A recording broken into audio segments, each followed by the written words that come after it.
The flowers were white. Every single one of them. White roses. White lilies.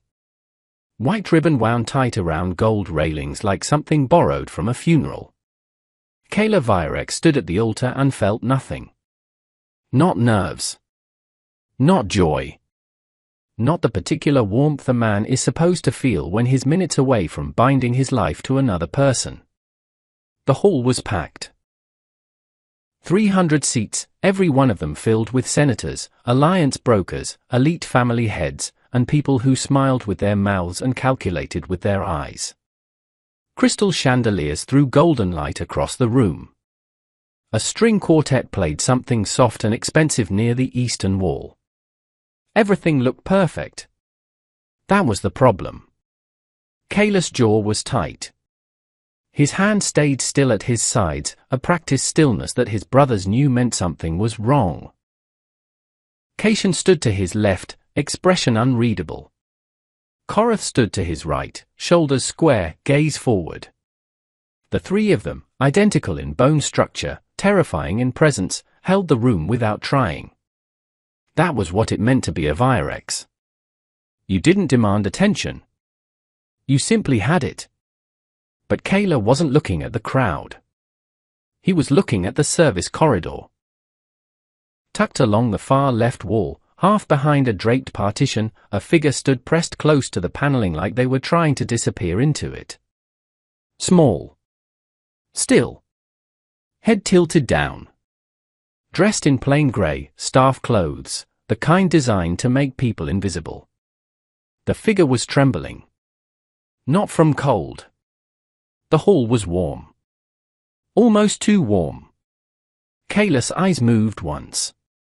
Slowly.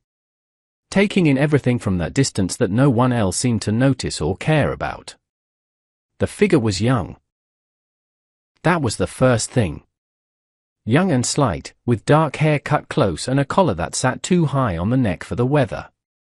The hands, both of them, were clasped in front at the waist. Left over right. But the left sleeve had ridden up slightly. Just slightly. Just enough. Kayla saw the mark. A faint ring. Reddened. Precise in its edges, the way only tech-enforced pressure left on skin. Not a bruise from impact. Not an accident. A restraint imprint. Engraved restraint tech. Illegal in 6 of the 9 territories. His chest didn't move for a full 3 seconds. Then he exhaled. Slow. Controlled. The way his father had taught him before his father disappeared and left 3 sons and a broken empire behind. The figure in grey hadn't looked up once. Hadn't shifted. Hadn't reached for anything. Just stood there, pressed against that wall, trembling, like existing itself was dangerous. The officiant cleared his throat. The ceremony was about to begin. At the entrance of the hall, the double doors opened, and Seraphine Drax walked in. She was extraordinary. That was the only honest word for it. Tall, composed, dressed in a gown that cost more than most people's houses, with her locks pinned into an architecture of perfection at the crown of her head. Her skin, deep brown and flawless, caught the chandelier light like she had choreographed it. Her smile was wide and warm and absolutely intentional. Every camera in the room tilted toward her. She walked the aisle like she owned it. Because she believed she did. Kayla watched her come closer and felt that same stillness in his chest. The stillness that wasn't peace. The kind that came right before something broke. Hi viewers, have you ever been in a room full of people celebrating something you already knew was wrong? He didn't reach for her hand when she arrived at the altar. She took his arm instead, the way she always did, claiming the motion before he could decide it. Her perfume was heavy. Jasmine and something metallic underneath it. He had always told himself he didn't notice that. He noticed it now. The officiant began to speak. Words about union. About commitment. About the sacred binding of 2 houses and 2 names and 2 futures. Kayla heard none of it. His eyes tracked back to the service corridor. The figure in grey hadn't moved. But now that Seraphine had passed, there was something new in the way they stood. A tightening. A micro-flinch. The kind of reaction a body has when it recognizes a threat and knows it cannot run. Kayla had seen that before. In interrogation rooms. In territories after raids. In places where power moved without mercy and left people behind like broken furniture. He had never seen it at his own wedding. The officiant paused. Looked at him. The customary moment, the groom's acknowledgement before the vows. Kayla didn't speak. Caitian's head turned slightly to the left. Coratha's jaw moved once, barely. And Kayla stepped forward. Not toward Seraphine. Toward the service corridor. The string quartet stumbled. One bow dragging across strings at the wrong moment. The sound it made was not musical. 300 people inhaled at once. Seraphine's smile didn't move. But her eyes did. They tracked him with the kind of precision that isn't surprise, that is calculation reassessing. Kayla walked without rushing. His footsteps didn't echo because the carpet was thick, but everyone felt them anyway. He reached the edge of the partition.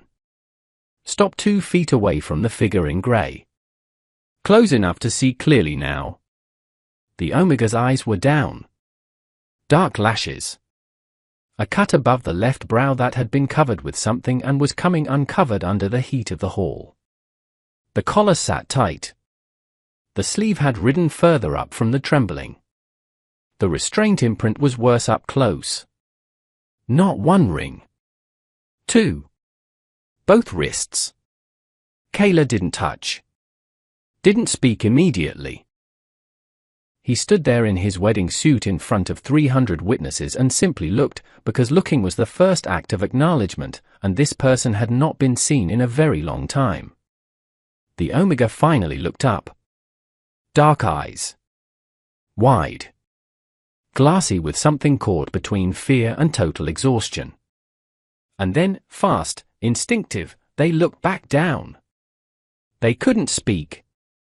Kayla understood that now. Not wouldn't.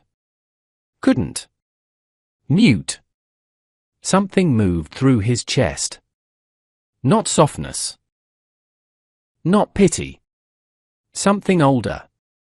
Something his alpha instincts had been constructed around before he'd ever been taught to suppress them. Recognition. The particular, bone-deep recognition of wrongness, of a thing being done that should not be done, in his name, in his house, on his day. He turned. Slow. The hall was absolutely silent now. The quartet had stopped entirely. Seraphine stood at the altar with her hands folded and her chin level and her smile reduced to something thinner. Kayla. Her voice carried. Controlled. Come back to the altar. He didn't answer. Don't do this here. Still controlled. Still smiling. Not today. He walked back toward her then. Not back to position, back to her. Stopping 3 feet from her face. Close enough for this to be a private conversation even in front of 300 people. Those marks on his wrists, Kayla said quietly. Her expression didn't shift. Don't ruin this moment. That answer. That particular answer. Not denial. Not confusion. Not what marks. Not I don't know what you mean. Just, don't ruin this moment. Like it was a moment worth protecting. His brothers moved. Not toward him. Into position. The way they had been trained. The way a Virex moved when something was about to change and there was no going back from it. What did you do to him? Kayla's voice stayed low. He is staff, Seraphine said. Still smiling. And this is not the time. The officiant took one step back. Smart man. Kayla looked at Seraphine for a long moment. At the gown. At the calculated light catching her jewelry. At the hall she had designed and the alliance she had built and the day she had orchestrated down to the last white flower. Then he said it. Quiet enough that only the front rows would catch it clearly. You are not worthy of standing beside me. He turned away from the altar. Away from the alliance. Away from all of it. And 300 people sat in frozen silence as the Triplet Alpha King walked out of his own wedding, and nobody in that hall understood yet what he was walking toward. But the Omega near the service corridor looked up one more time. And this time, he didn't look away. What would you have done if you were standing in that hall right now? Would you have stayed silent, or spoken up? The side chamber was cold. Not the cold of poor insulation or open windows. The deliberate cold of a room that wasn't meant for guests, for warmth, for anyone who mattered. Stone floors. One overhead light. A wooden bench along the far wall that looked like it hadn't been replaced in 20 years. Kayla closed the door behind them. The sound of the hall, the chaos, the voices climbing over each other, the distant shout of someone calling his name, muffled into near silence. Just them now. Just this.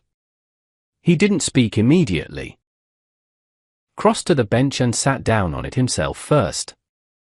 Deliberately. Putting himself lower than eye level with the Omega who stood near the door like he wasn't sure if running was still an option. The Omega's name, Kayla had learned it from the staff roster he demanded in the 20 minutes between leaving the altar and getting here, was Trey. Just Trey. No house name behind it. No family designation. In elite registers, Omegas without house affiliations were listed with a single name and a number. Like inventory. Trey stood near the door. Both hands at his sides now. The left sleeve still riding above the wrist. He hadn't fixed it. Maybe he didn't notice anymore. Maybe he'd stopped paying attention to his own body the way people do when it stops feeling like theirs. Kayla noticed. He noticed everything about this room in these first few minutes. The way Trey's shoulders came up slightly each time a sound filtered through the door. The way his breathing was measured, too measured, like someone who had taught themselves to control the visible signs of panic without being able to stop the panic itself. The way his eyes moved without his head moving. Tracking. Calculating exits. Old habit. Survival habit. You don't have to stand there, Kayla said. Trey didn't move. There's room. Kayla gestured to the bench, the space beside him, the open floor. Anywhere you want. Still nothing. Kayla let the silence sit. He was not a man who rushed silences. His brothers found his patience unsettling. Cation processed everything fast, fast read, fast reaction, fast move. Korath ran on heat and instinct. Kayla was neither. He could sit in a quiet room with a complicated problem and wait it out like weather. He waited now. Trey's eyes came to him once. Quick! That same glassy assessment from the hall, reading for threat level, reading for intent, reading for the particular flavor of danger this new person represented. Because every person had been danger. That much was written clearly in how he held himself. Kayla kept his hands open on his thighs. Visible. Still. A minute passed. Then another. Then Trey moved. Not to the bench. To the wall beside the door. He pressed his back against it and slid down slowly until he was sitting on the floor. Knees up. Arms around them. Head tilted just enough to keep Kayla in his peripheral. It was, Kayla understood, the most protected position available in this room. Back covered. Door within reach. Full view of the threat. He had positioned himself for survival, not comfort. Kayla looked at the floor between them and thought about what kind of life produced that instinct in someone this young. He thought about the restraint tech. The 2 rings.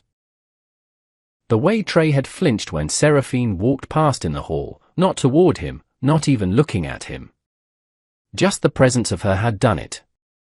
Just the shape of her in the air. That kind of flinch wasn't fear of a person. That was trained fear. Conditioned. Repeated exposure, repeated consequence, until the body stopped waiting for the signal and just responded to proximity. Kayla's jaw was tight again. He kept his expression neutral. "I'm not going to ask you anything right now," he said. His voice stayed low. Even. No command in it, which took deliberate effort. "You don't owe me answers. You don't owe me anything." Trey's chin moved slightly. "Not agreement. Not disagreement. Processing. I need you to understand one thing." Kayla paused. "Just one. You can keep it or throw it away." Another pause.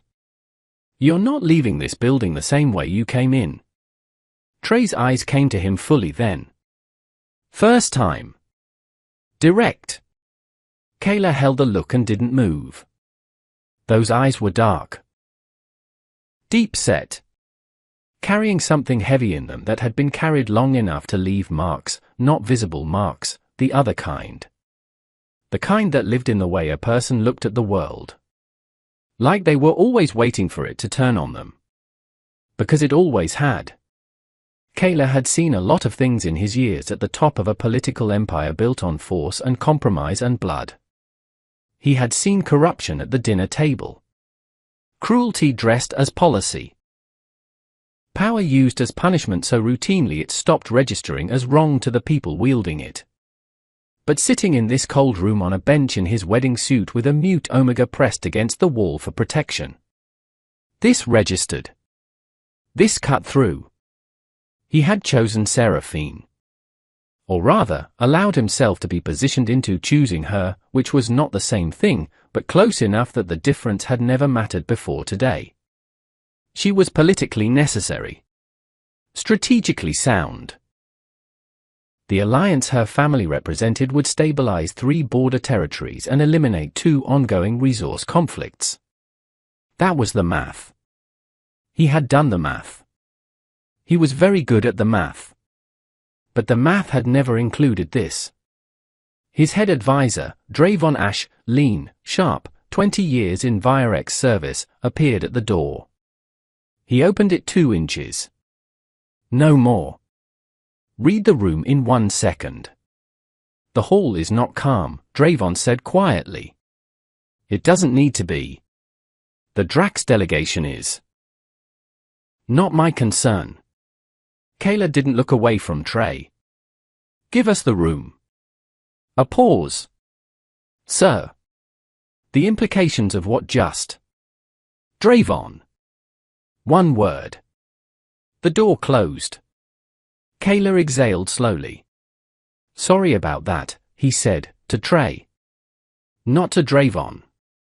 Not to the hall. To the person in this room who had probably never once heard someone say sorry to them and mean it for the right reasons. Trey's arms loosened slightly around his knees. Just slightly. Kayla watched that small movement and felt something he hadn't felt in years. Not possession, not yet. Something quieter than that. Something that arrived before possession. Recognition. He leaned forward, elbows on his knees, hands still open. Those marks on your wrists, he said carefully. I know what they are. I know what they cost. And I know they weren't put there by anyone who had the right to put them anywhere on you. Trey's breathing changed. 1 sharp intake. Then controlled again, fast. You don't have to confirm anything, Kayla continued. I'm not asking. I already know. Silence. Then Kayla's head tilted very slightly. What I don't know, he said, is how long. Trey looked at the floor between them. His right hand moved slowly to his left wrist. Fingers pressing over the imprint. Not covering it. Not hiding it. Just touching it. Like he was acknowledging it for the first time. That broke something small and important open inside Kayla's chest. He didn't show it. But it was there. Outside the chamber, footsteps moved in different directions. Voices overlapping. The specific sound of an organized event coming unraveled at the seams. Somewhere in that building, Seraphine Drax was managing her narrative. That was what she did. What she was built to do. She would spin this. She would reframe it. She would walk back into whatever room needed her and smile with that precise, practiced warmth and make Kayla's exit sound like instability. Like erratic behavior. Like something to be concerned about. And people would believe her. Because she was very good at being believed. Kayla knew that. He had known it before today. Just never had cause to care. My name is Kayla, he said. Trey didn't respond. Couldn't. But those dark eyes came back to him. Steady this time. I know you can't answer, Kayla said.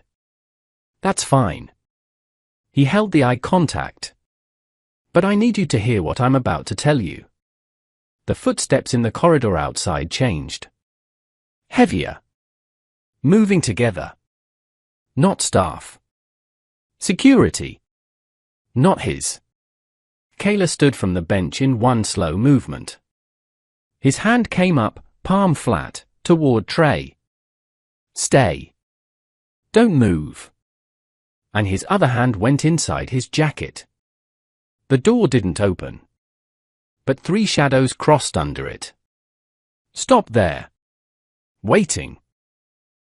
Kayla's eye stayed on the door. And for the first time since leaving that altar, his expression changed. It was not anger. It was something older than anger. Something that lived below it. Something that, in the Virex bloodline, had always meant the same thing. Someone is about to regret this. The shadows didn't move. 3 of them. Still. Right there under the door, close enough that Kayla could hear the specific weight of trained men standing in formation. Not pacing. Not shifting. Positioned. He knew the difference. He'd built units like that. His hand stayed inside the jacket. Fingers resting. Not gripping yet. That was the distinction between readiness and reaction, and Kayla had always lived in the first space until the second became necessary. Behind him, Trey hadn't moved. Good. Kayla took 2 steps toward the door. Stopped just inside arm's reach. Let 10 seconds pass. Then he opened it himself. The hallway held for men. Not 3, 4. The 4th had been standing at the edge of the frame, outside the slice of light. Smart positioning. Someone had trained these men specifically, which meant someone had sent them specifically, which meant this was not a security response to chaos. This was directed.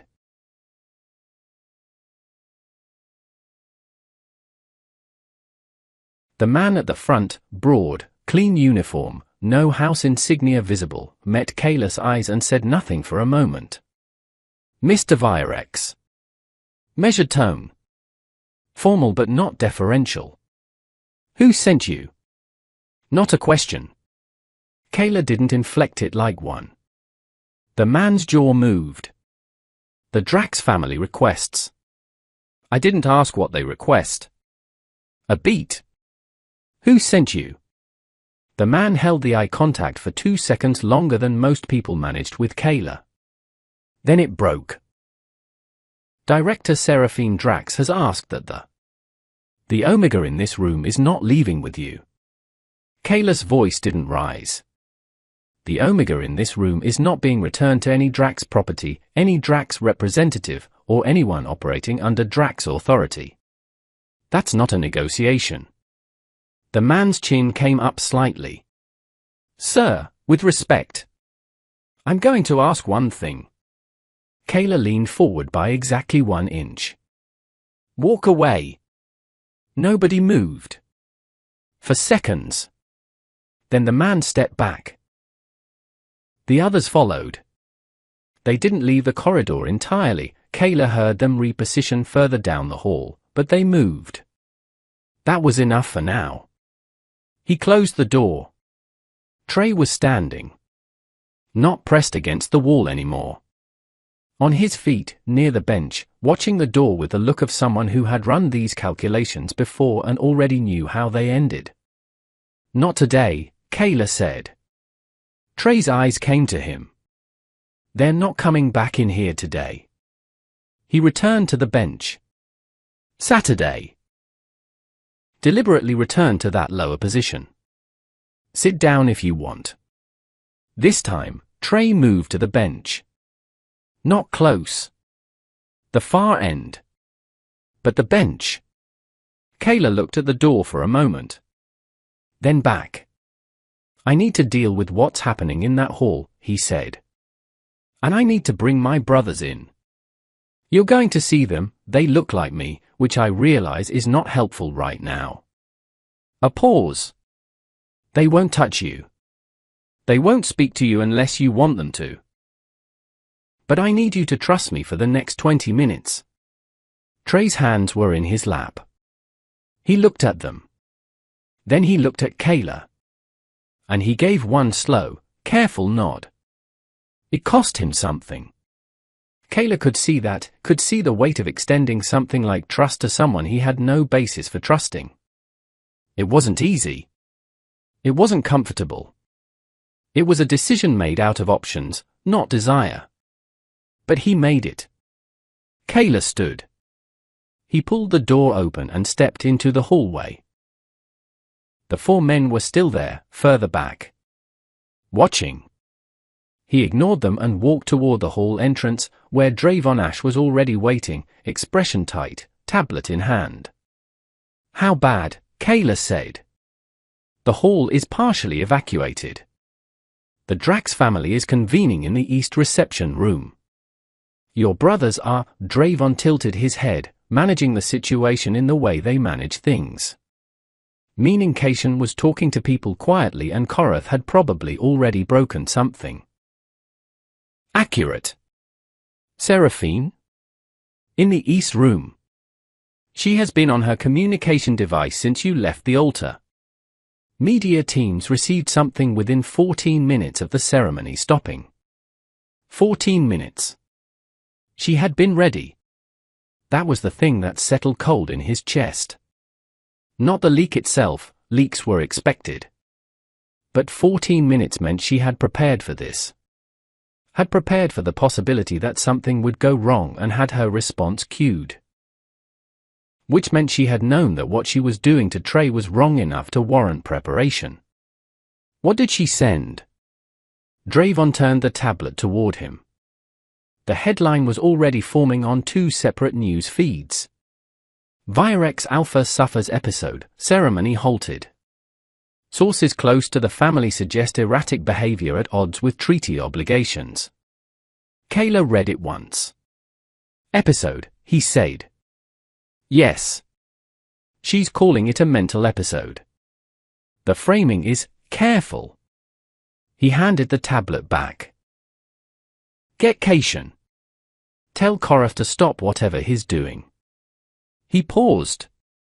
And find me everything we have on Drax family staff contracts from the last 14 months. Drevon's eyebrow moved slightly. 14 months specifically. The restraint tech on the Omega's wrists is 2nd generation. That model released 14 months ago. He looked at Drayvon steadily. It was illegal in 4 territories when it released. It became illegal in 2 more 8 months later. Which means whoever fitted it to him either didn't know the law, or didn't care. I want to know which. Drayvon wrote fast. One more thing, Kayla said. Find me a doctor. Not ours. Independent. And not someone connected to the main houses. Understood. Drayvon paused. Sir, what is your plan for the Drax delegation? I'll speak with Seraphine. Drayvon stopped himself. Alone. One conversation. Then I'll know what I need to know. He turned back toward the chamber. Bring Cation to me first. It took 6 minutes. Cation arrived without Korath, which meant Korath was still occupied and Cation had made a judgment call. He slipped into the corridor with the particular quiet he always moved with, long-limbed, unhurried, eyes taking everything in at once. He looked at Kayla. Then at the door. Then back. That bad? Cation said. Worse. Cation nodded once. No argument. No question. That was the specific trust that only lived between people who had grown up in the same danger. You going to talk to her? Yes. Alone? Yes. Cation exhaled slowly. You know she's going to come out of that conversation looking like the reasonable one. I know. Kayla's jaw was set. I also know she won't be able to lie smoothly to someone who's already seen the evidence. And I want to watch her try. Cation looked at him for a moment. You've already decided. I decided at the altar. The alliance. Find me another one. A pause. Kor's going to love that conversation, Cation said quietly. Kor loves every conversation that ends with burning something down. They stood in the corridor for 1 moment longer. The kind of quiet that exists between brothers who have been in bad rooms before and know what comes next. The Omega, Cation said carefully, is not part of any discussion right now. Kayla? He is not an asset. He is not a variable. He is not a consideration in whatever happens politically in the next 48 hours. Kayla's voice stayed level. He is the only person in this building today who did nothing wrong. That's where we start. Cation held the look. Then nodded. Go talk to her, he said. I'll stay here. Kayla moved down the corridor toward the East reception room. The Drax security unit stepped back as he passed. He didn't acknowledge them. He pushed open the East reception room door. Seraphine was standing at the window. Still in the wedding gown. Communication device in hand. She turned when he entered and there it was. That smile. Still deployed.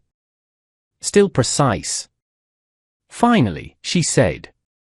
I was wondering when you'd come apologize. Kayla closed the door. Tell me about the boy, he said. Her smile shifted. Just slightly. Just enough. His staff, she said. And you made a scene over staff. The restraint tech. A pause. It's a management tool. Still measured. Some Omegas require management. You know this. It's illegal. In some territories. In the territories where this ceremony is registered, Kayla said, it is illegal. She looked at him with something that wasn't quite contempt. Something more complex. The look of a person who has always operated in spaces where the rules bend for them, confronting someone for whom the rules are about to stop bending. You walked away from an alliance, she said quietly. Over a mute servant. I walked away from you. His voice stayed even. The alliance was with your family. Not with you specifically. And your family has options. You think they'll accept this?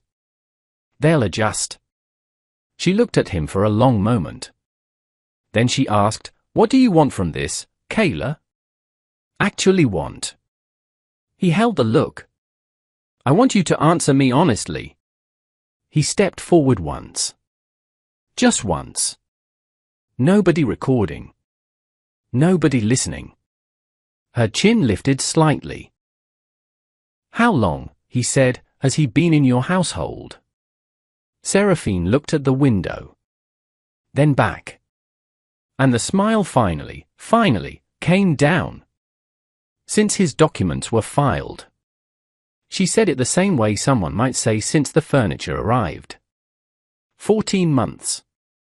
14 months. 14 months of second-generation restraint tech. 14 months of flinching at a presence. 14 months of being invisible in rooms like that hall. Kayla breathed in. Breathed out. "We're done," he said. She looked at him. "Kayla?" "Publicly and privately and in every documented form the law allows." He turned toward the door. "Your legal team will hear from mine before morning. You're going to start a war over a nobody." He stopped at the door. Didn't turn. "He has a name." He left.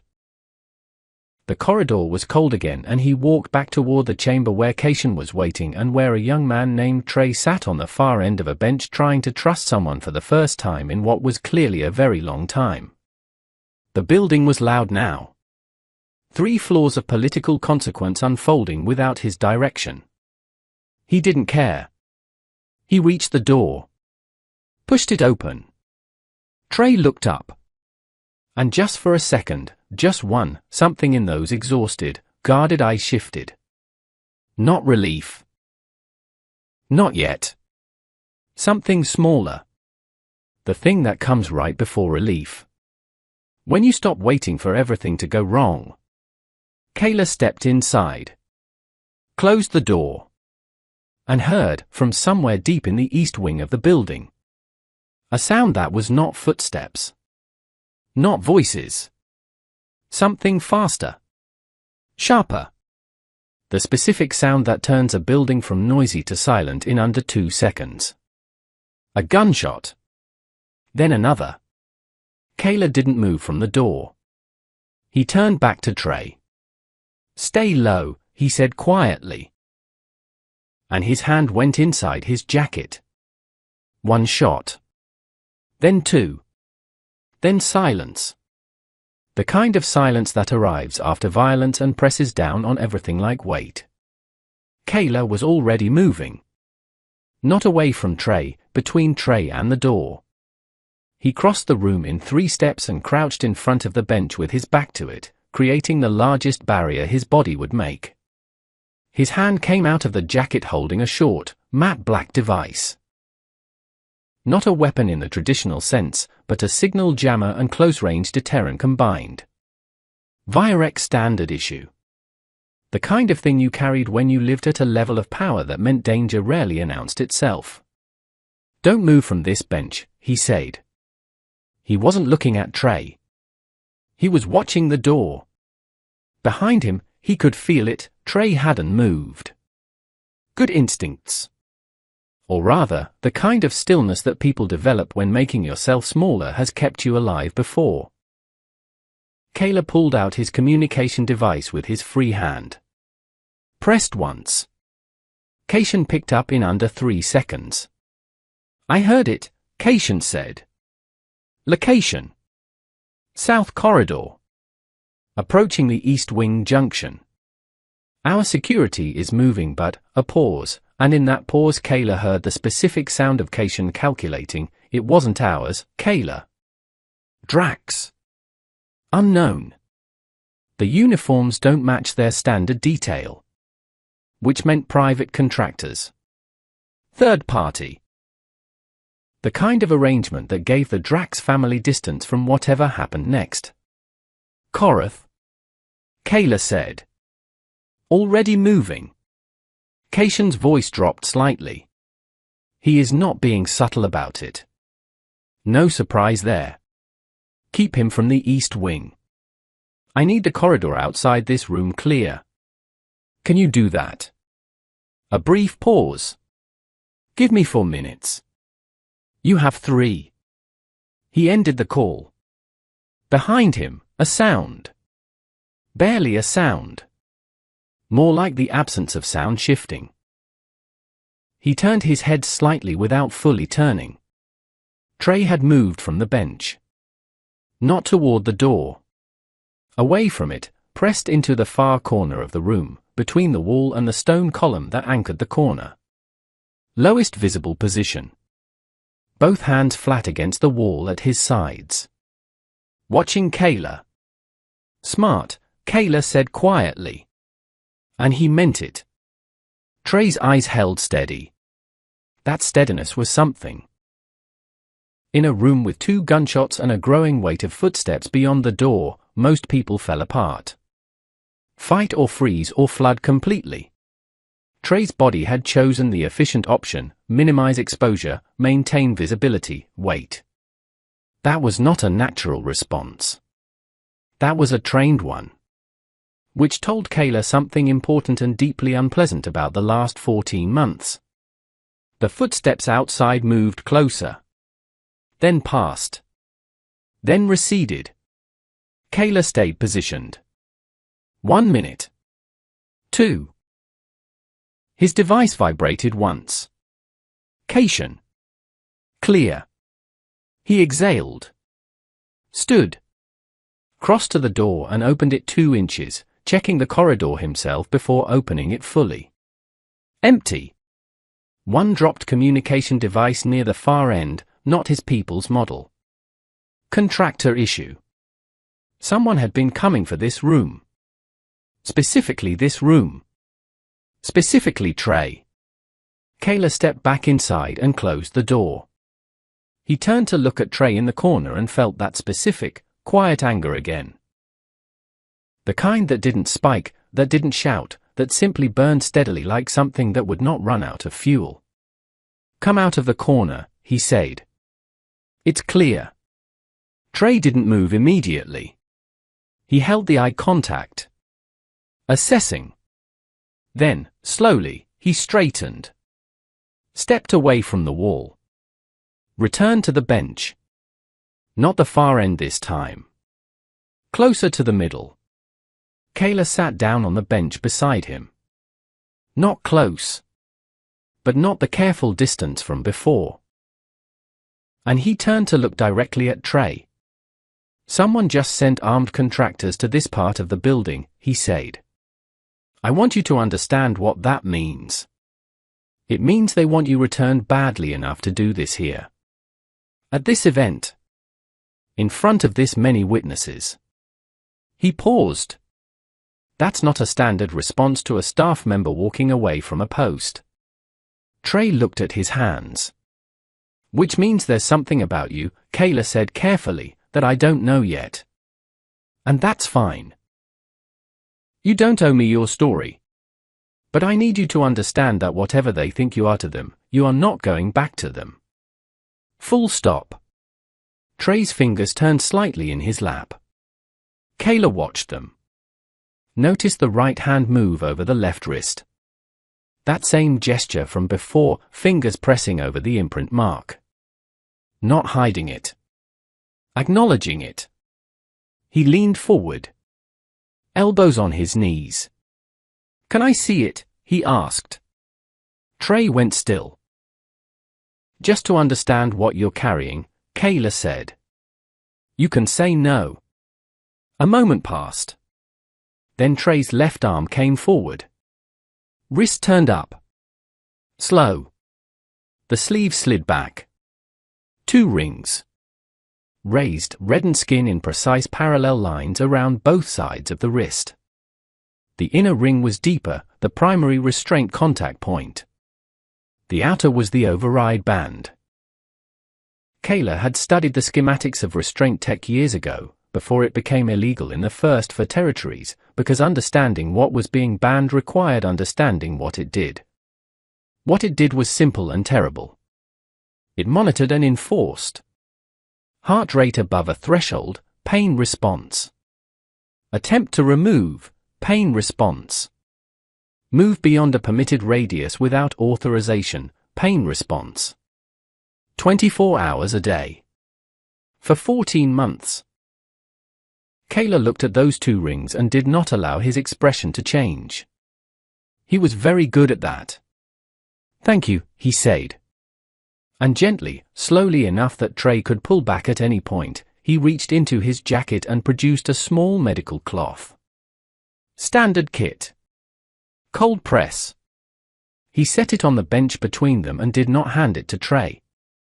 Left it there. Trey looked at it. Then at Kayla. Then, after a moment, he picked it up himself and pressed it against the wrist. Something in the room shifted. Not dramatically. Not with anything visible. But something did. Kayla leaned back and looked at the ceiling for a moment. "I have 2 brothers," he said.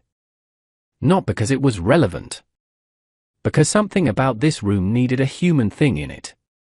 They're both in this building right now making different levels of poor decisions, and I'm responsible for both of them, which is, honestly, a full-time problem. He heard something from Trey's direction. Almost nothing. The ghost of something that might have been amusement in different circumstances. He kept looking at the ceiling. "The older issue right now," he continued, "is that we need to move you out of this room before the Drax contractors regroup. My brother Cation is clearing the south exit. There's a vehicle waiting. We're going to my estate. That's not a request," he added, "but if you have somewhere else you want to go, I want to know." He brought his gaze back down. Trey was looking at him. Really looking. Not the survival assessment look from before. Something else. Something that was working through a harder calculation, the one where you're trying to determine if a person means what they say, or if they're simply the next version of the thing that already broke you. Kayla held the look and let him look. Because that was the only honest answer he could give. He couldn't explain himself with words that would mean anything to someone who had been taught that words meant nothing. He could only stay. Stay and be still and let himself be read. Trey's chin dipped once. Small. Yes. Kayla nodded back. He stood. Moved to the door. Cracked it open and spoke briefly into his device. Then turned back. 2 minutes, he said. Trey stood from the bench. He was small standing.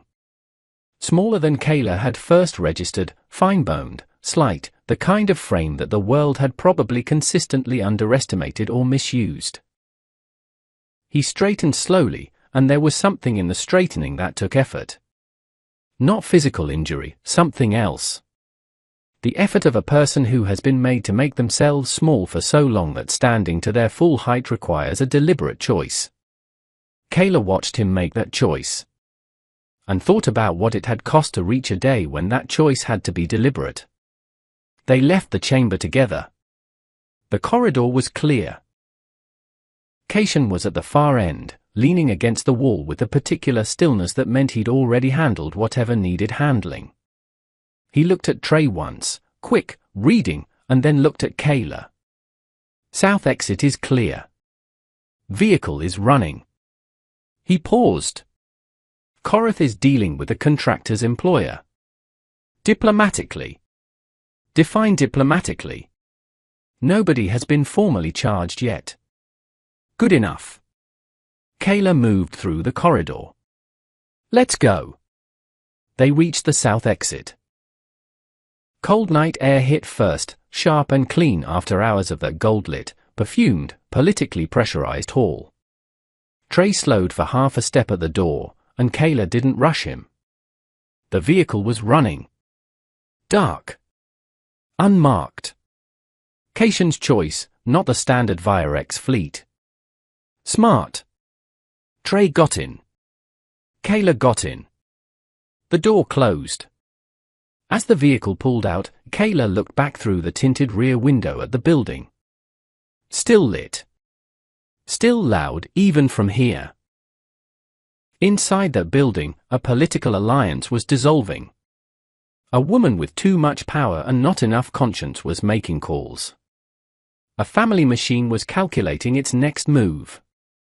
All of that would need to be addressed? All of it would find him. But not tonight.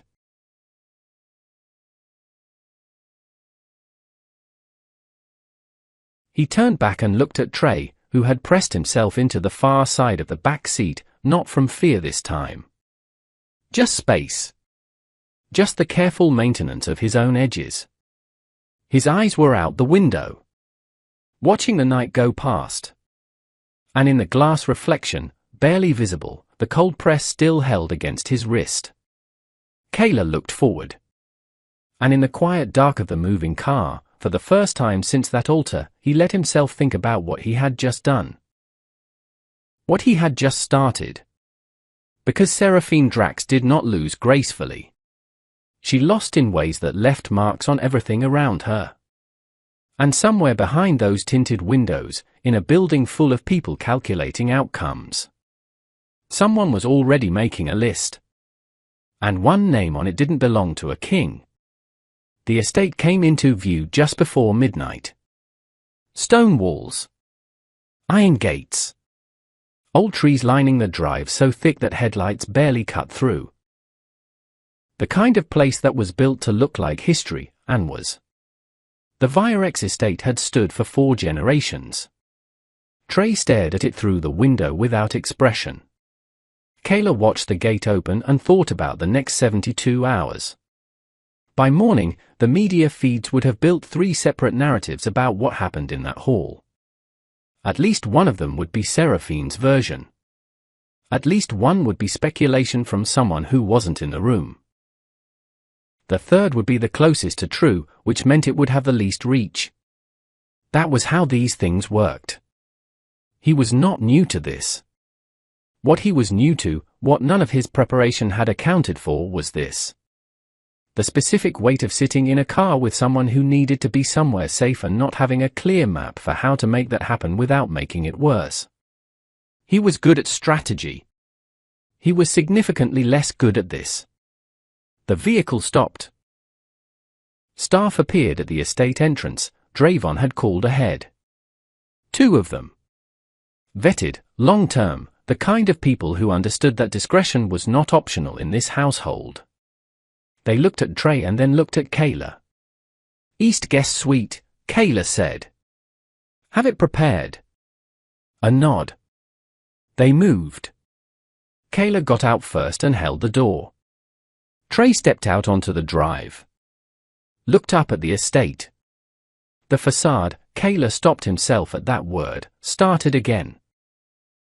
The front of the building stretched up in dark stone and lit windows. It was enormous. It was meant to be. Trey looked at it the way someone looks at a thing they've been told exists but never expected to stand in front of. It's a lot, Kayla said, without being asked. Trey glanced at him. It's always been too much. Nobody in my family will say that, but it's true. He started walking toward the entrance. You get used to it. He held the door. They went inside. The East Guest Suite was on the 2nd floor. High ceilings. Real windows that opened onto the garden. A bathroom with actual heat. A bed that was too large for any reasonable single person and had been that way since before Kayla was born. He showed Trey the room and stayed at the door. This is yours, he said. The lock is on your side. From inside, it only opens from your side. He paused. I'll have food sent up. Medical staff in the morning. Independent, not connected to any of the main houses. You don't have to speak to them, but I'd like them to look at your wrists. Trey stood in the center of the room. He turned slowly, once. Taking it in. Then he faced Kayla. And did something Kayla had not expected. He pointed. At the window. Then at himself. Then at the door, not with fear, but inquiry. Am I allowed? Yes, Kayla said. You can open the window. You can leave this room whenever you want. You can go anywhere in the estate. You are not, he stopped for exactly half a second, you are not here because you have to be. You're here because I brought you. Those are different things. Trey looked at him steadily, then lowered his hand. Kayla backed out of the doorway. "Good night," he said. The door closed. He heard the lock turn. From the inside. He stood in the corridor for one moment. Then walked. Drayvon was waiting at the base of the stairs. Of course he was. The media situation, Drayvon began. "Give me the summary." Seraphine's team has released 2 statements. The first frames your departure as a health concern. The second, Drayvon hesitated, which was unusual. The second suggests the Omega present at the ceremony was there by your arrangement. Kayla stopped walking. By my arrangement. Implying the halt of the ceremony was premeditated. A staged exit for personal reasons. Drayvon kept his voice neutral. The framing positions you as the party who violated the alliance agreement. This was the move. Not revenge. Preemption. She had shifted the entire narrative from what she did to what she was claiming he planned. How many outlets have it? 6 major. 14 mid-range. A pause. Our silence is being read as confirmation. Then we don't stay silent. Kayla turned. In the morning I want our legal team and 1 verified journalist. Someone whose track record means something. We give a statement. About the Omega. About the restraint tech. About what it is.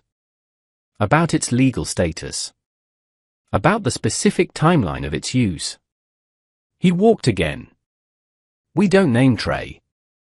We don't give details about him. We give the facts about what the device is, what it does, and who it's illegal for. Drayvon wrote fast. That will implicate Seraphine directly. Yes. Her family will retaliate further. Yes. Kayla reached his office door. Drayvon. She sent armed contractors into a building full of political guests to retrieve a mute Omega. She has already retaliated. We are responding. Drayvon looked at his tablet.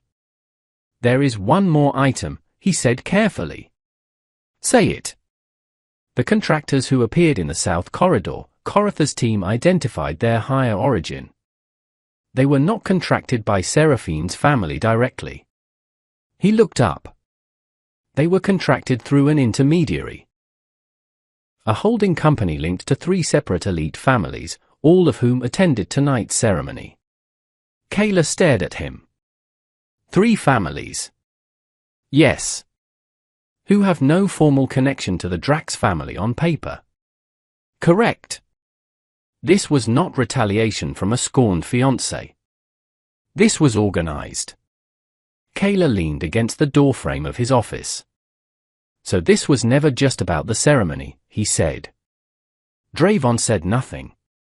He didn't need to. Someone wanted that Omega. Kayla said it flatly. Someone wanted him specifically.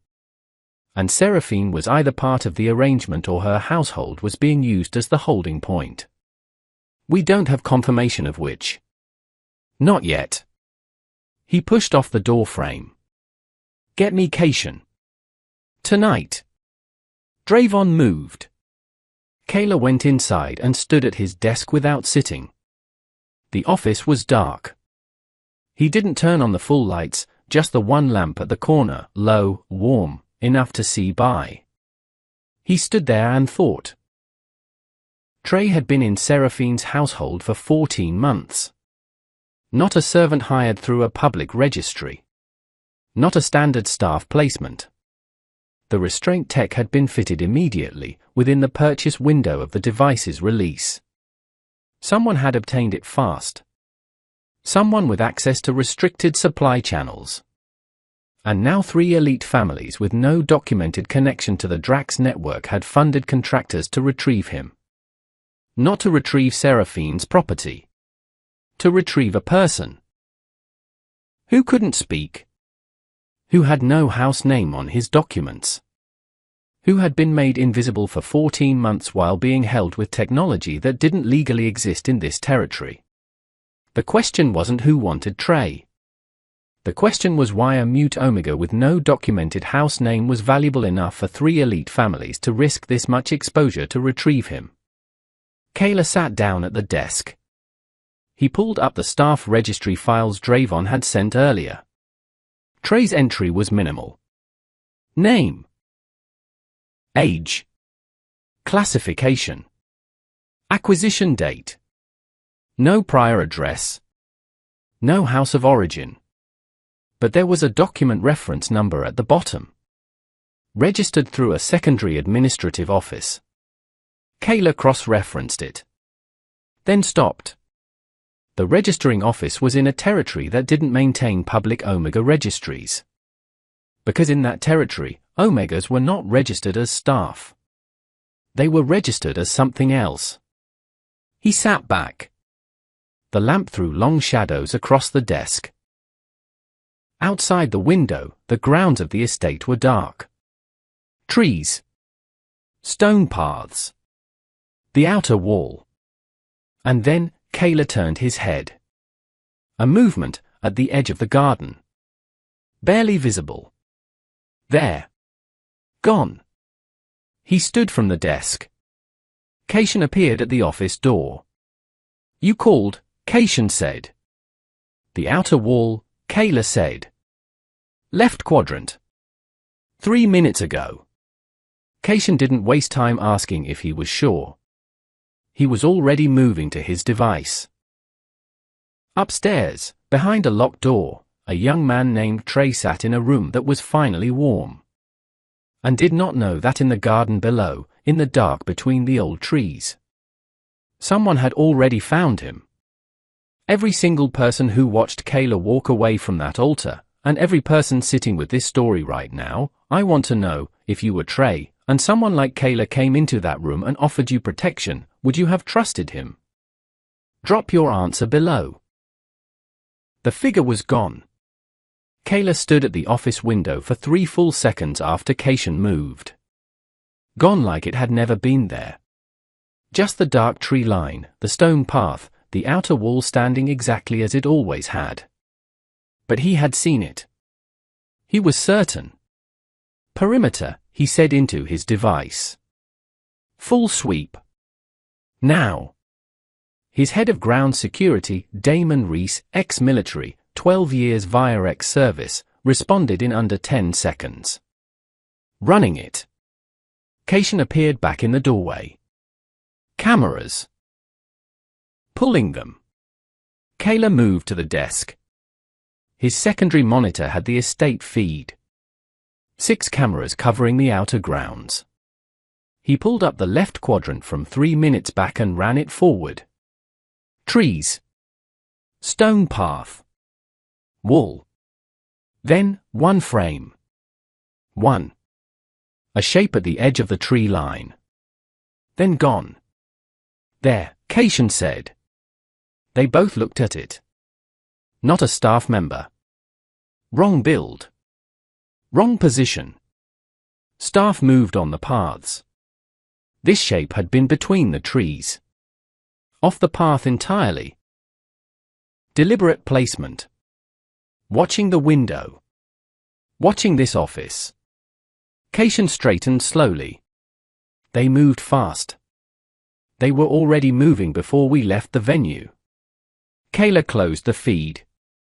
This wasn't reactive. Someone had this location and someone had people ready to deploy here tonight. A pause sat between them. This matters, Kayshan said quietly. It did. It meant the operation, whatever it was, whatever Trey represented in it, had infrastructure behind it. Not a single family acting quickly. Something with reach. Something with prepositioned assets. 3 elite families. A mute Omega with no documented origin. 14 months of illegal restraint. And now someone in the trees outside the estate. Kayla thought about the registry document. The reference number. The secondary administrative office in a territory that didn't classify Omegas as staff. He pulled up his terminal. Drayvon had already sent him the cross-reference file. He opened it. The registering office was attached to a private archive. The kind that handled documents outside of public record systems. The kind used specifically when the thing being documented wasn't supposed to be found through normal channels. He scrolled to the acquisition record. Trey's entry was listed with one prior classification. Not staff. Not service. The word used was ward. Kayla stopped scrolling. Ward. That was a legal designation. A specific one. It meant the person was registered under the protection of a named house, not as property, not as staff, but as a dependent. Someone with legal standing. Someone whose removal from a named house without documentation was not a staffing transfer. It was a kidnapping. He leaned back in the chair. Cation, he said. Yeah. Trey is not an Omega without a house. Cation went still. He has a house. He had a house. Kayla turned the monitor toward his brother. Someone removed him from it. Reclassified him. Fitted restraint tech and put him in Seraphine's household as staff. He paused. And whoever did that has enough reach to file false documents across 2 administrative systems without flagging an audit. Cation looked at the screen for a long moment. Then, which house? The origin house name in the record is redacted. Redacted by who? That's what I need to find out. Kayla closed the terminal. I need someone inside the archive system. Someone who can pull the original filing without triggering a flag. I know someone, Cation said.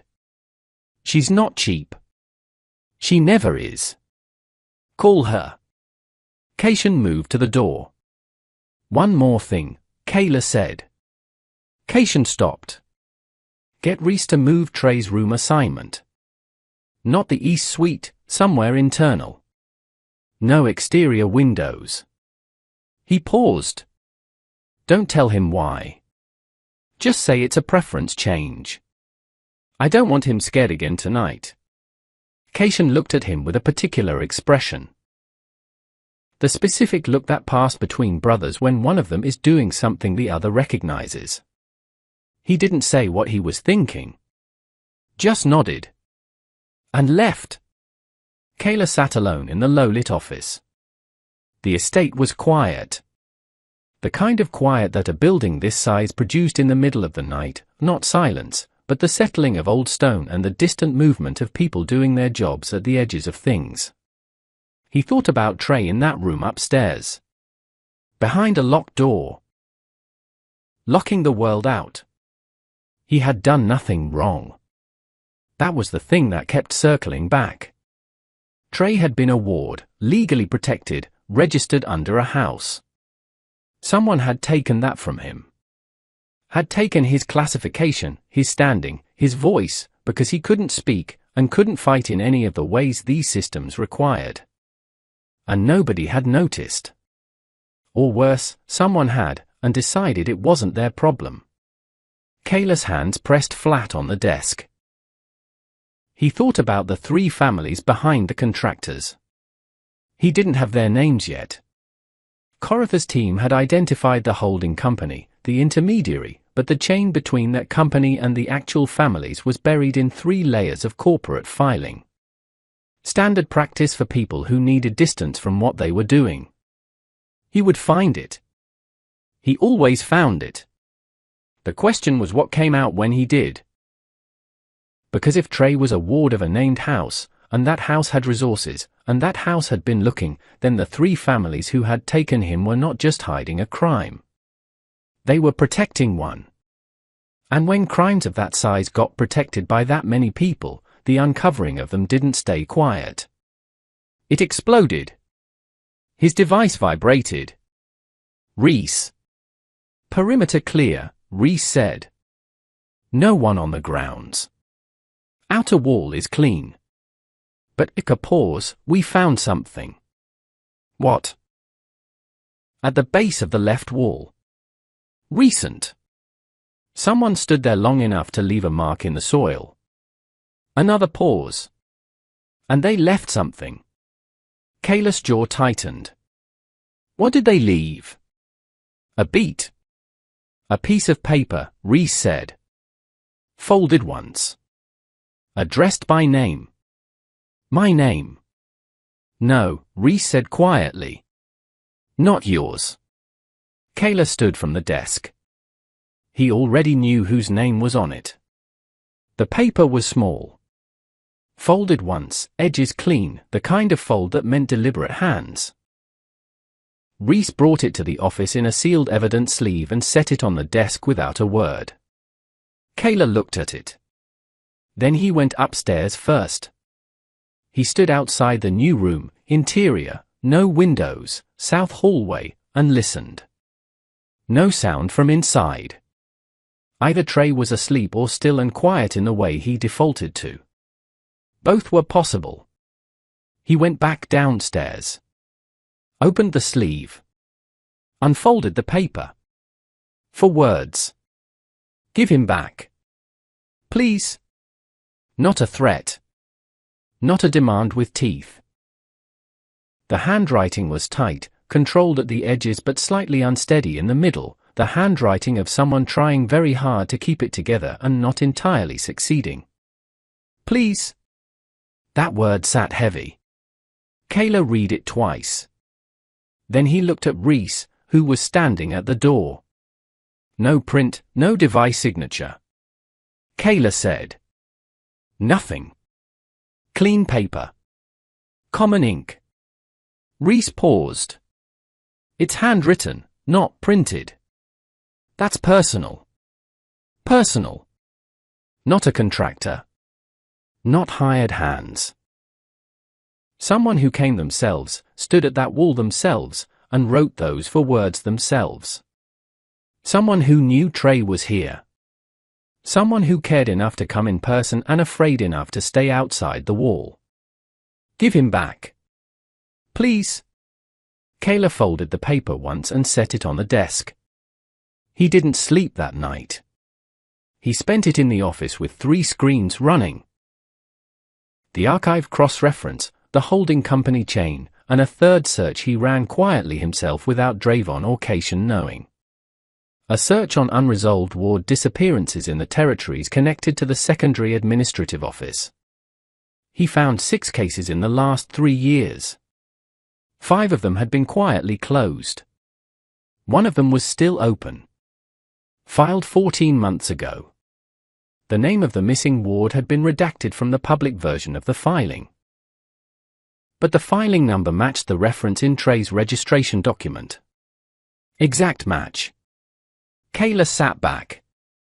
Someone filed a missing report 14 months ago. Someone had been looking. And they had just left a note at his wall.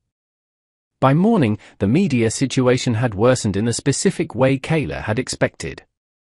Seraphine's second statement had picked up more reach overnight. The narrative, that Kayla had staged the ceremony halt for personal reasons involving unauthorized staff, was now the leading story on 4 major feeds. 3 senators had sent formal inquiries to the Virex administrative office requesting a statement about the treaty status. 2 alliance partners had gone quiet, which was its own kind of statement.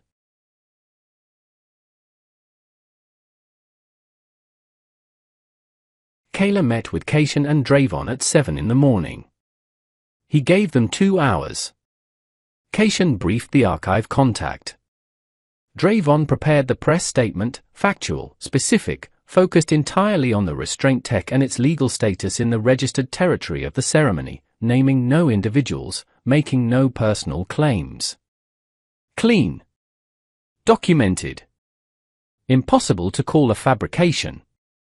At 9, Kayla went upstairs. He knocked once.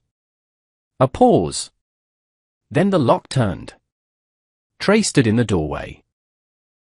He had slept, there was the particular stillness of recent sleep in the way he stood, though it clearly hadn't been easy sleep. The cold press was gone. He'd found the small washroom and used it. His face was clean, the hair damp slightly at the temples. He looked at Kayla. Kayla held up the folded paper. Trey's eyes dropped to it, then came back up. And something moved through his face that was not easy to name. Not surprise. Not fear. Something older and harder than both. The look of someone who has wanted something for a very long time and does not know whether finding it will be good or terrible.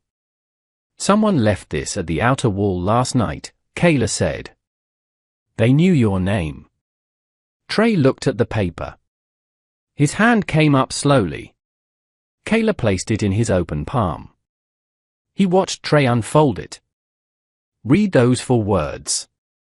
Read them again. Then Trey sat down. Right where he was standing. Sat down onto the floor of the hallway, back against the doorframe, and pressed the paper against his chest with both hands. His eyes closed. Kayla crouched down to eye level. He didn't speak. He waited. After a long moment, Trey opened his eyes. They were glassy. Not crying, something pulled back from the edge of it. Controlled.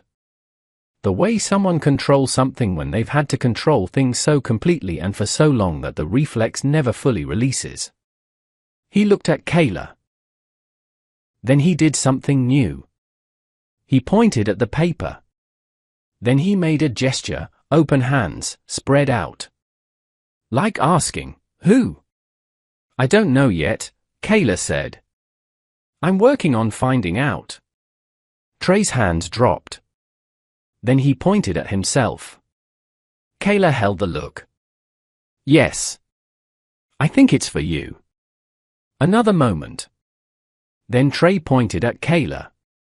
The question in his expression was clear. Are you going to let whoever this is find me?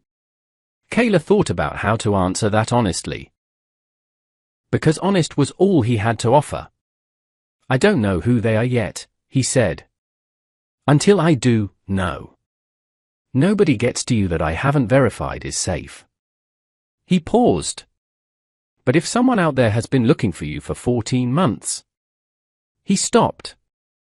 Chose the next words carefully. Then they deserve to know you're safe. And so do you. Trey looked at the paper again.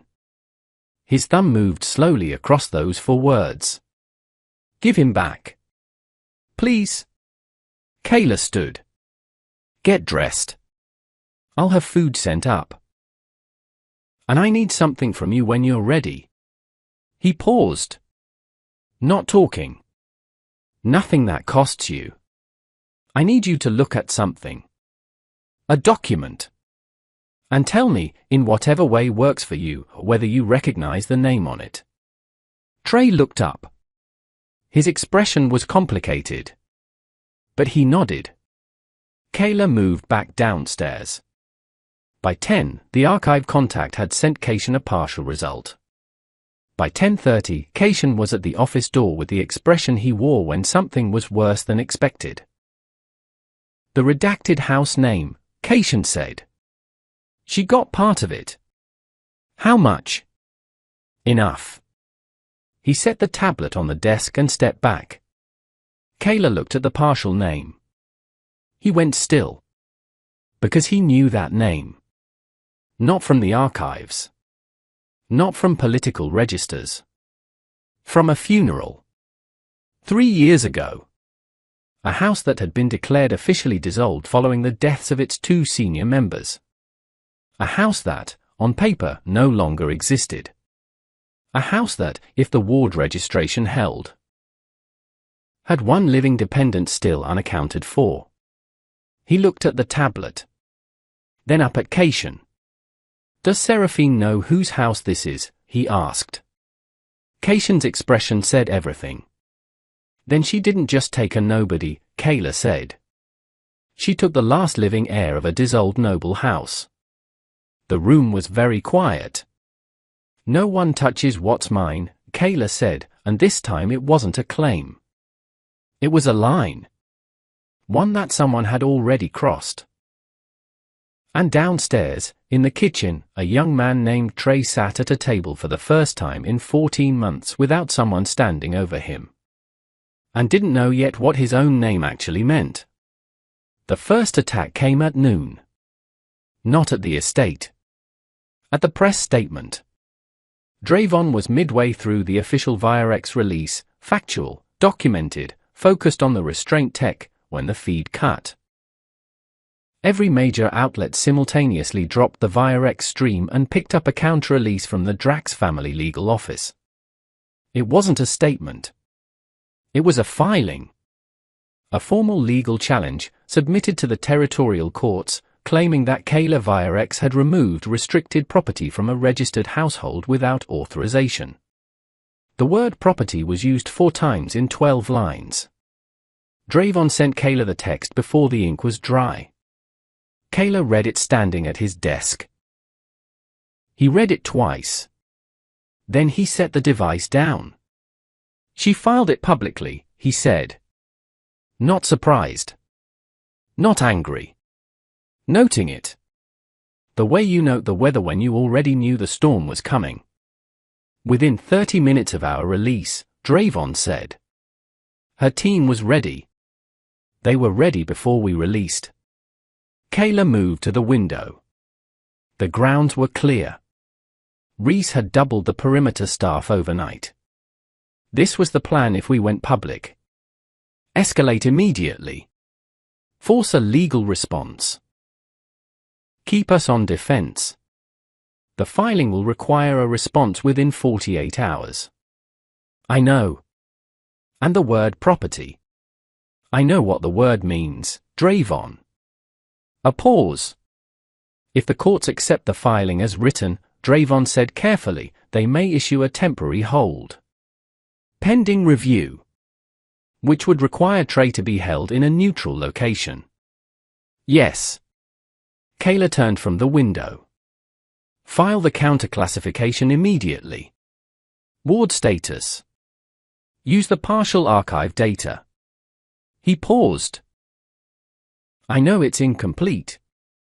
File it anyway. Make them respond to it. Make them explain in court documents why the ward registry entry exists and why his house name is redacted in a public filing. Drayvon wrote fast.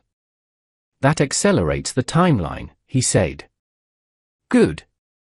The 3 families behind the contractors will know we're close to identifying them. Good, Kayla said again. Let them know. Let them move. People who move out of fear make mistakes. Drayvon left. Korath arrived. He came in the way he always did, not knocking, door open before the knock would have finished, filling the frame in a way that was purely physical. Korath was the same height as Kayla, same build, same face, but where Kayla carried his presence quietly, Korath wore his like weather. The 3 families, Korath said. You have names. One of them. He dropped a tablet on the desk. The Vial family. Second-tier alliance brokers. They used the holding company twice before. Both times involving document suppression in Omega registries. Kayla picked up the tablet. The Vial family. He knew them. Not personally, by position.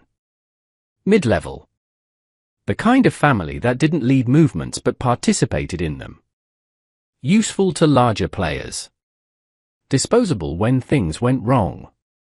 They're not the top, Kayla said. No, Korath agreed. They're the middle. Someone bigger is using them. Someone connected to the Drax family. Or to whatever the Drax family owed a favor to. Korath crossed his arms. Here's the piece that matters. The Vial family has a legal team currently filing motions in the same court where Seraphine's challenge was just submitted. Same court. Same day. Within the hour. So it wasn't 3 independent families reacting to Kayla's actions. It was coordinated, filed simultaneously, through separate legal teams in the same court system, designed to look unrelated.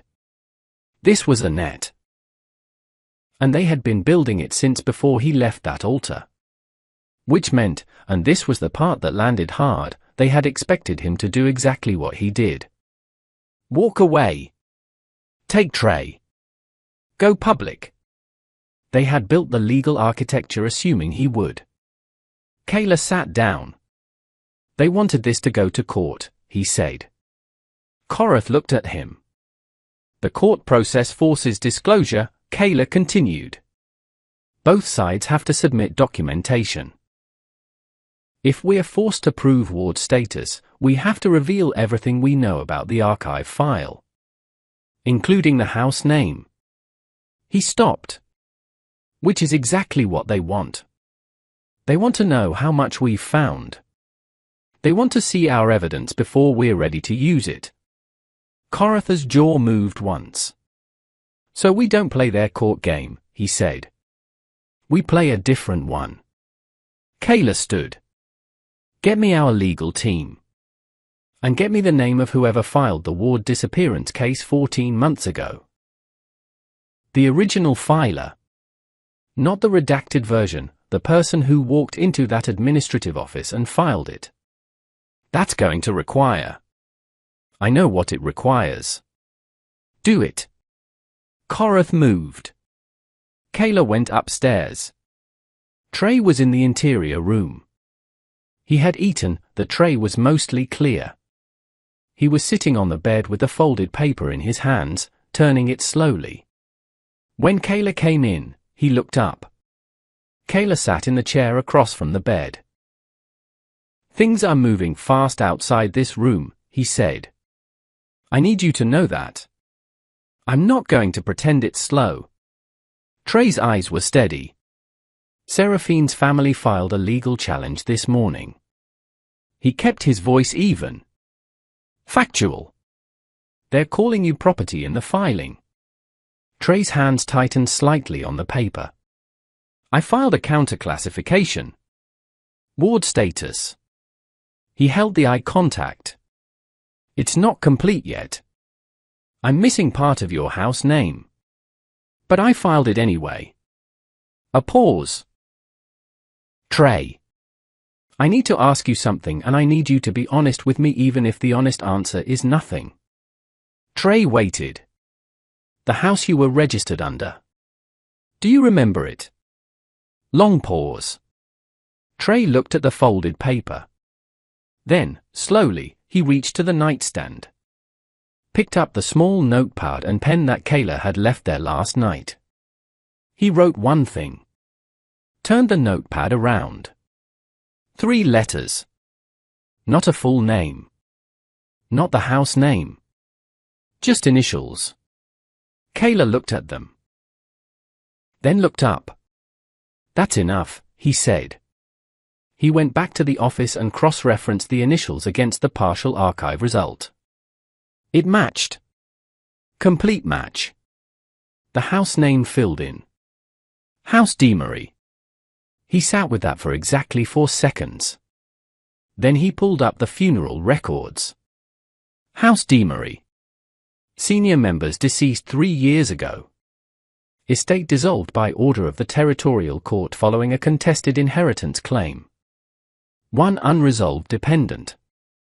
The inheritance claim. He pulled that record. The claim had been filed by, he stopped reading.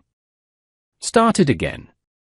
The inheritance claim that dissolved House Deamery had been filed by a legal representative acting on behalf of 3 allied families. He checked the names.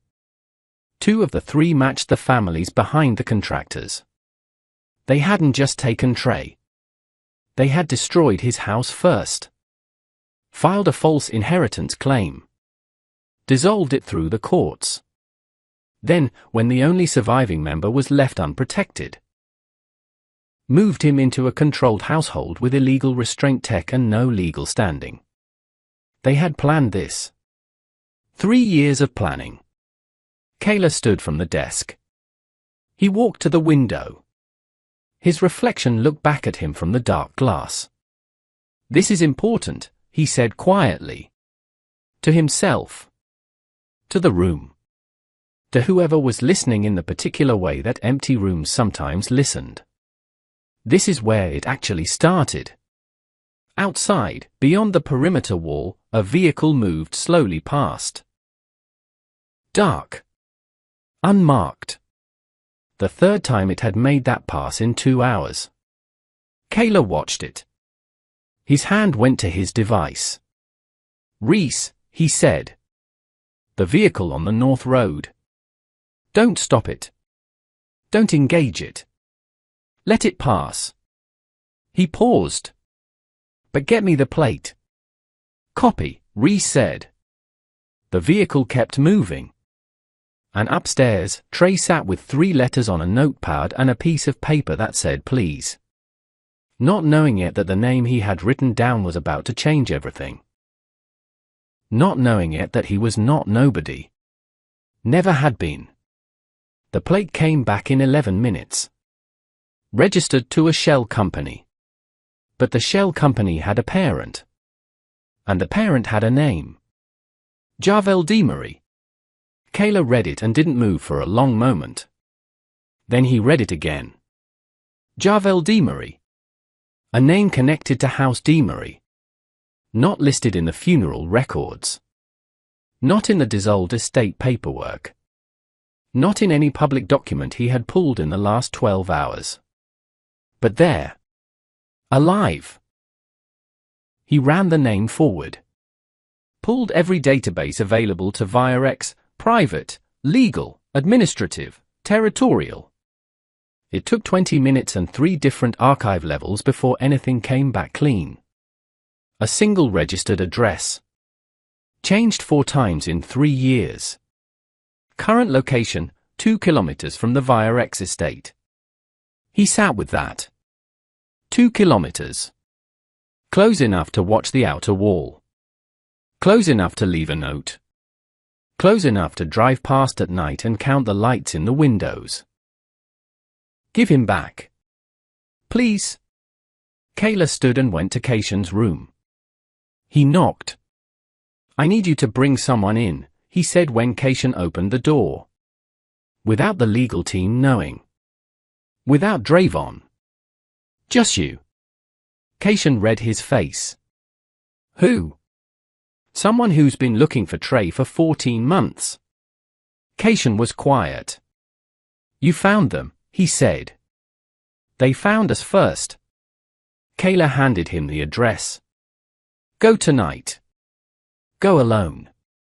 Tell them," he paused, working out exactly what to say. "Tell them Trey is safe. Tell them I need to speak with them before any court dates or legal filings change the landscape." Kayshan took the paper.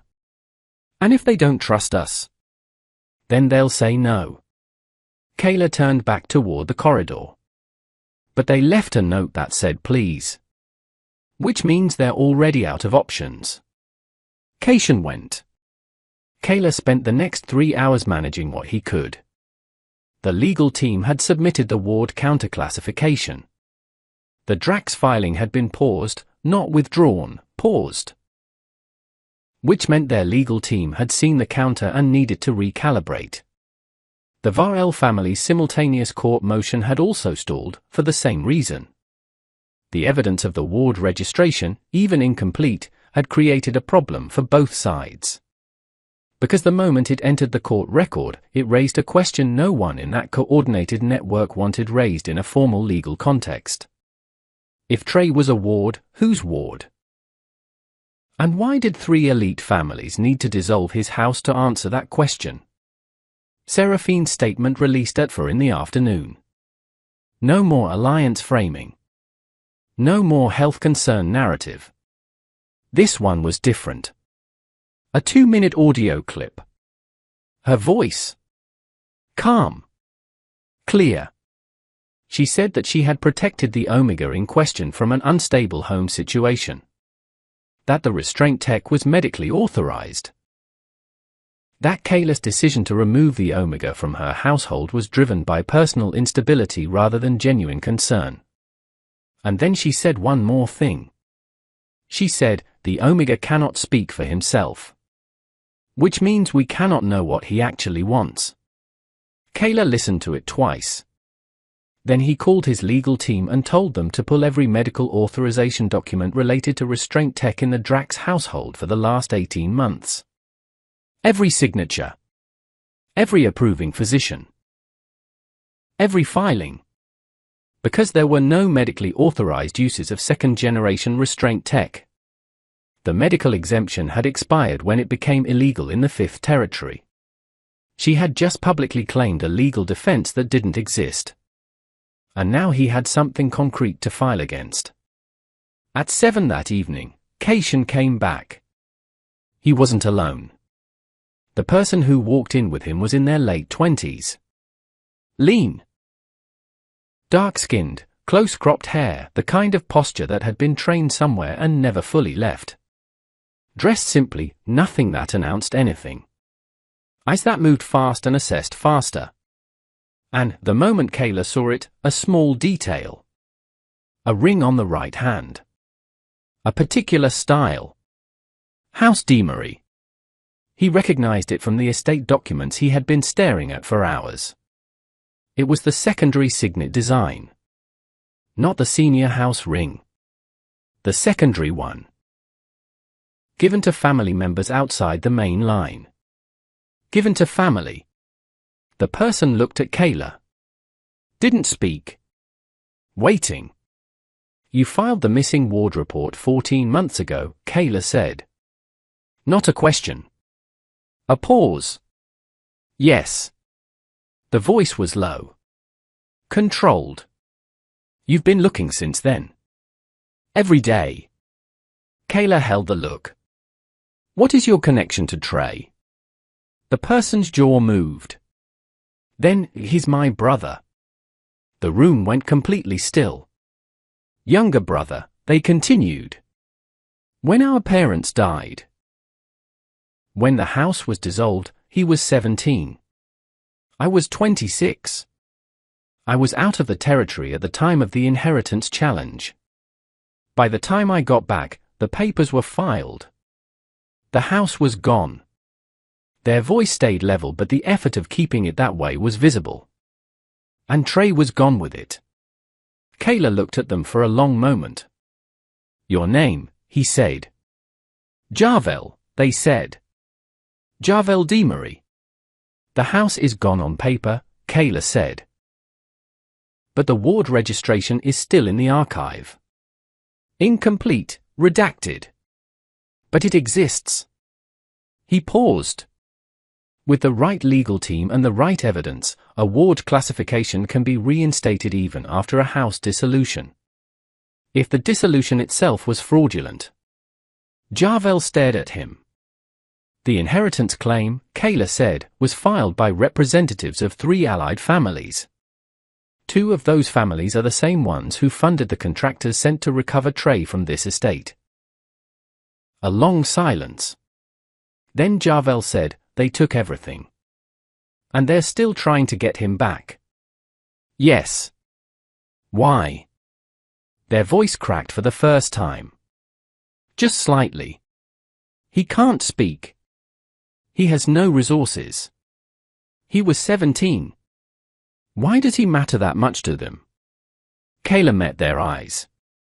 Because he's not nobody, he said. He never was. And they knew that. He paused. The dissolution of your house was not about property.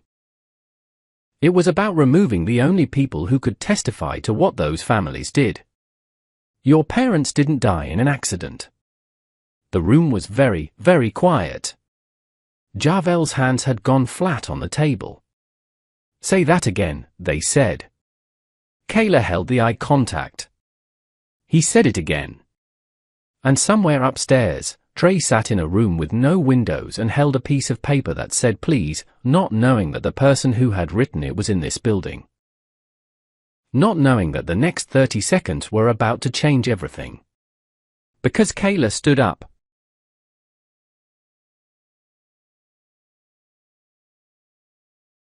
Do you want to see him? He asked. Javel looked like they had stopped breathing. Yes, they said. Quietly. Completely. And Kayla led them up the stairs. The knock was soft. 2 taps. Then nothing. Inside the room, Trey didn't move immediately. He had learned not to move immediately. Had learned to wait behind locked doors and count to 10 before deciding anything. He counted. Then he crossed to the door. Opened it. And stopped. The hallway held 2 people. Kayla. And someone else. Someone whose face Trey had not seen in 3 years. 3 years of searching. Of waiting. Of hoping in the particular way that hoping does when the evidence against it keeps stacking up and you can't make yourself stop. Javel stood in the hallway and looked at their brother. And didn't say anything.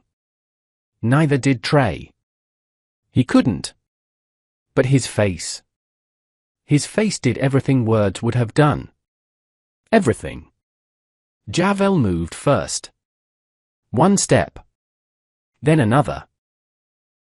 And then they stopped, because they didn't know if they were allowed, because Trey had been in places where touch wasn't safe and this was different now, but Javel didn't know exactly how different and they were not going to assume. Trey closed the distance. He crossed the 3 feet of hallway between them and pressed his face against his sibling's shoulder, and the sound he made was not a word because he had no words. But it was not nothing. It was the kind of sound a person makes when something they stopped letting themselves want comes back. Javel wrapped both arms around him. Held on. Kayla backed away from the doorway. He went downstairs. He gave them the room. He gave them the hour. When he returned to his office, Drayvon was waiting with 3 updates. The Drax legal team had withdrawn the temporary hold application, not the full challenge, just the hold. The medical authorization documents Kayla had requested had come back and contained exactly what he expected, forged physician signatures on a form that hadn't been in use for 2 years. The Vial family's court motion had been formally suspended pending a judicial conflict of interest review. Things were moving. Not finished. But moving in the right direction.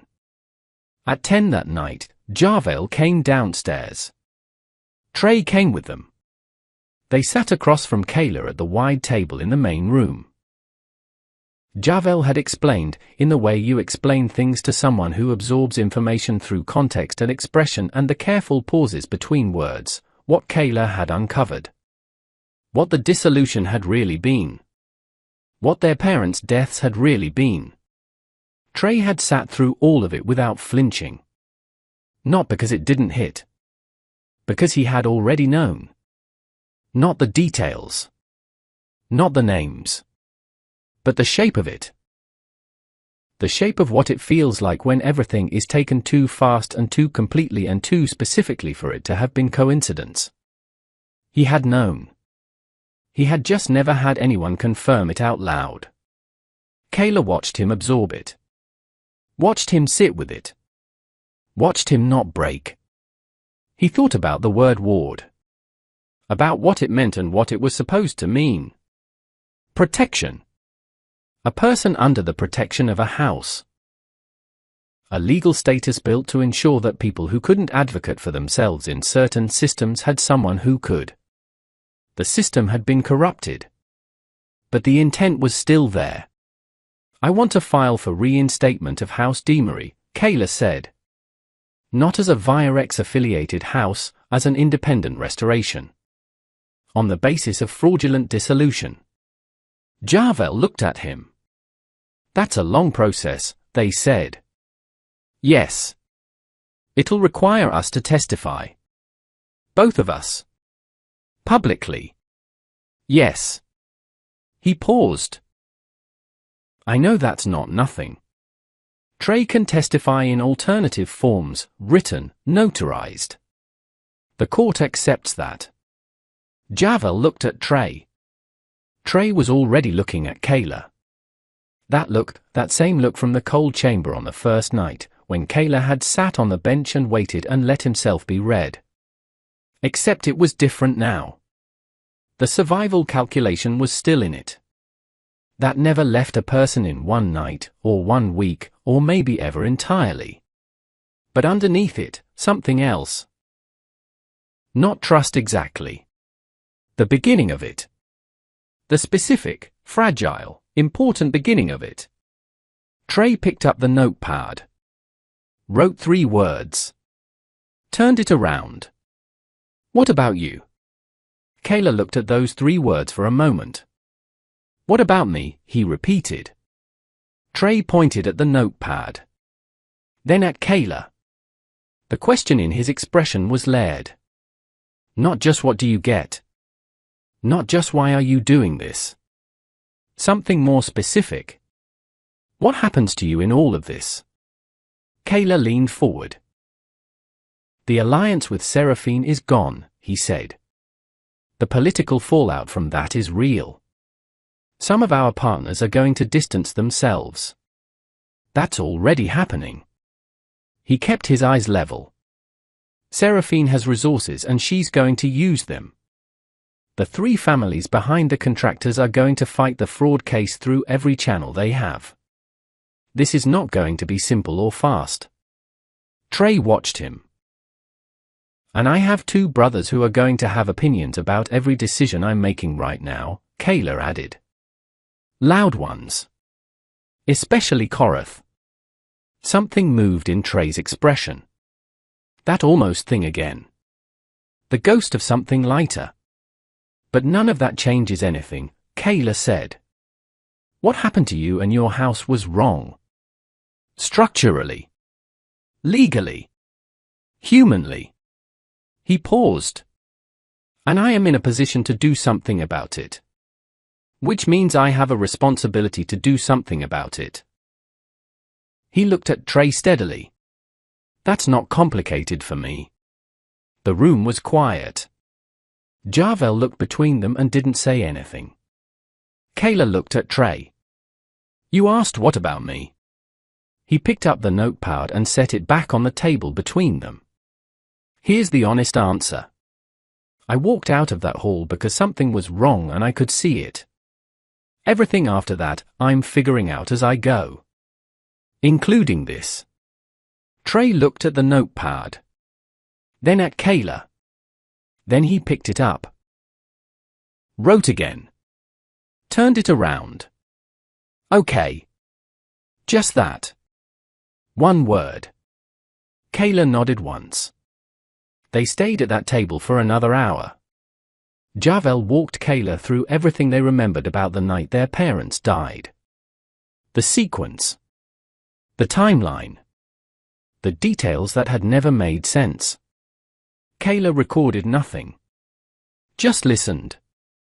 Filed it in the part of his mind that organized information the way a case is built, carefully, in layers, starting with what can be verified and moving outward from there. Trey sat through all of it. He didn't write anything else that night. He didn't need to. At midnight, Kayla walked them both to the upper rooms. Javel in the East Suite, the original one, the one with the windows. Trey back to the interior room, which he had already made his own in the small ways people mark space when they've been without it. The notepad on the nightstand. The cold press on the windowless sill. The folded paper on the table beside the bed. Give him back. Please. Kayla stood at the door of the interior room. Get some sleep, he said. Trey was already sitting on the bed. He looked up. Pointed at Kayla. You too. Kayla almost smiled. Almost. Working on it, he said. He closed the door. He went back downstairs and through to his office and stood at the dark window for a long time. The grounds were quiet. Reese's expanded perimeter. No movement in the trees. No vehicles on the North Road. Quiet. But quiet was not the same as safe. Not yet. The Drax challenge was still active. The three families were still out there, recalculating. The court dates were coming. The media would not stop. The senators would keep filing inquiries. And somewhere in all of that, a house that had been deliberately destroyed needed to be rebuilt through a legal system that the people who destroyed it still had access to. That was the work ahead. It was not small. It was not safe. But he looked at the window and thought about a young man sitting on a bench at the far end. A mute Omega with 2 marks on his wrists and no house name and every reason not to trust anyone. Who had, eventually, nodded. Once. Small. Yes. And Kayla thought that was enough to start from. That was always enough. He turned from the window. And that's when his device lit up. Dravon. In the middle of the night. The message was for words. Seraphine just went public. Kayla picked up the device. Opened the attachment. And what he read, what she had released to every major platform at midnight on the night of his greatest legal advance, was not another statement. It was a file. A document he had never seen. With his father's signature at the bottom. He stared at it. The room felt very still. His father's signature. On a document dated 6 years ago. Which meant his father had known about House Deamery. Had known what was going to happen to it. And had signed something anyway. Kayla set the device down. Picked it up again. Read it from the beginning. Outside, the old tree stood still in the dark. The estate breathed the way old stone does at night. Somewhere on the upper floor, 2 people slept for the first time in a very long time without fear pressing down on every corner of the night. And Kayla Vierek sat alone in a lit room with a document that changed everything he thought he knew. And did not sleep at all. This story is done, but the world it opened is not. If you made it all the way here, you already know, this was never just about a wedding. It was about what happens when someone finally decides that wrong is wrong, no matter the cost. If this story moved you, if it made you feel something, hit that subscribe button right now and turn on your notifications.